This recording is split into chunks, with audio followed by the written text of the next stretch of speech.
Lors d'une conférence de presse tenue le mercredi 21 août dernier à la maison de la presse d'Abidjan Plateau, le SIC PROCI, syndicat des chauffeurs professionnels de Côte d'Ivoire, a mis en lumière l'inefficacité de l'application du décret 2021-860 du 15 décembre 2021 qui encadre les transports publics particuliers de personnes. Après les enquêtes, on vient trouver qu'il y a des décrets signés par le président de la République de Côte d'Ivoire, son Excellence Alassane Ouattara, qui n'a pas été mis en application. Nous voyons des taxis couleur orange, blanc, noir, jaune. D'après d'autres, c'est VTC, c'est Iber. D'après d'autres, c'est Yango. Nous avons essayé de faire recours à la base pour faire comprendre les vrais acteurs qu'est-ce qui ne va pas. Il y a un laisser-aller, soit abandonné par contre par certains patrons qui n'arrivent pas à se décider. Mais après l'assainissement, qu'est-ce que nous pouvons faire? Nous avons fait le retour, trouver les autorités pour pouvoir assainir ce secteur. Qu'est-ce que nous pouvons faire? On voit les différents décrets signés, mais pas des mesures d'accompagnement, pas des suivis. Nous avons dit non, nous ne pouvons pas accepter. Le président de la République de Côte d'Ivoire, sa signature doit être respectée. Les représentants du secteur des transports urbains en Côte d'Ivoire ont appelé les autorités à mettre un terme à la concurrence déloyale que subissent les taxis-compteurs face aux VTC, véhicules de transport avec chauffeur, en conformité avec le décret en vigueur.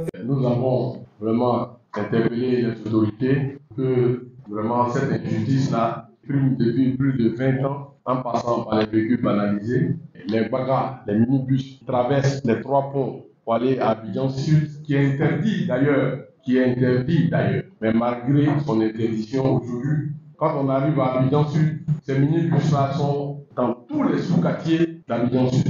C'est pour cela aujourd'hui qu'il est important pour rappeler à nos chères populations que ces véhicules appelés VTC sont un danger pour la population. Le président du SIC PROCI a également annoncé des innovations à venir dans le domaine des taxis-compteurs visant à revitaliser ce segment du transport public.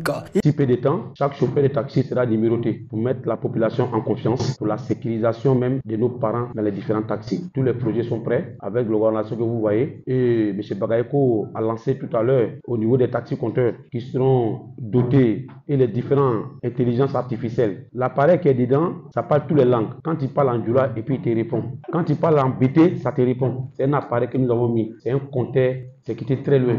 Il est impératif de souligner qu'une action concertée et des mesures adéquates sont nécessaires pour rétablir un équilibre entre ces deux modes de transport. Aux deux concessionnaires ayant la responsabilité de vendre la gamme Suzuki, de faire l'effort pour que tous les véhicules immatriculés WW qui ont fait la demande d'immatriculation dans les règles en produisant des cartes de transporteurs, qu'ils fassent l'effort afin que ces véhicules soient immatriculés. Car un programme ambitieux prévoit l'introduction de 5000 taxis en 5 ans, dont 1000 sont déjà opérationnels afin de fluidifier le secteur des taxis-compteurs et d'assurer un service de qualité aux usagers.